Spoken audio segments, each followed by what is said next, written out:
Now to the coronavirus here in Maryland. There are nearly 117,000 confirmed cases and more than 3,600 deaths. Other key metrics we're watching are stable. The University of Maryland College Park is offering some in-person classes as colleges and universities around the country try to figure out how this first semester will work. Rachel Menitoff has the story. Another weekend of parties at colleges and universities around the country. Young people gathered in Washington Square Park near New York University for the second consecutive weekend. This video taken from a house party at the University of Kansas, and footage from Florida State University shows very few masks in this crowd of people. According to a New York Times survey of more than 1,600 schools, colleges and universities recorded more than 36,000 coronavirus cases in just the last week. These statistics come just as the University of Maryland College Park is returning for some in-person classes. It's still a very gradual process. 15% of classes will return to the classroom. So you're not going to see any large lecture halls filled. You're not going to see any small study spaces used.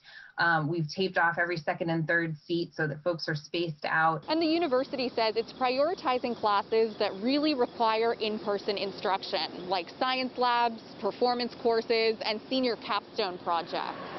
Hunter Seafried is a junior majoring in computer engineering. He had his first in-person lab Monday. So I think for the people who have at least one class that's now in person, I think it's kind of a relief. It feels a little bit more like back to normal. Hunter says up until now he's had to do simulations in his apartment. Actually being able to be hands-on with the equipment and with other students and the TA, being able to work out the issues we were having was really nice. The university reported 63 positive COVID cases last week and a 2.7% positivity rate.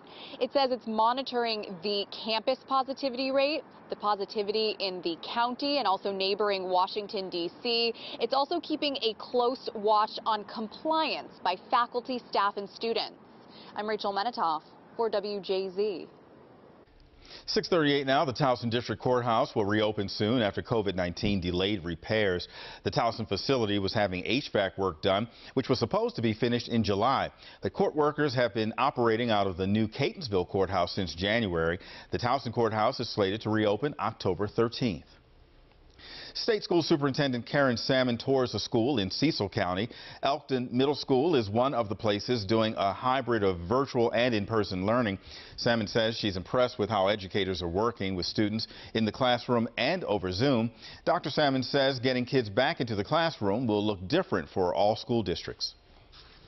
The Macys Thanksgiving Day Parade is going virtual. The 94th annual parade won't be live, but its reimagined format will be available to watch Thanksgiving Day on TV. Macys says the spectacle will be recorded over 2 days with a reduction in participants by nearly 75%. And, of course, no crowds. Plus, the performers involved will stay socially distant. They must have their faces covered and must be at least 18 years of age. This is going to look a lot different compared to years past. I remember you'd watch football and then somehow on the other channel, the Macys Thanksgiving Day Parade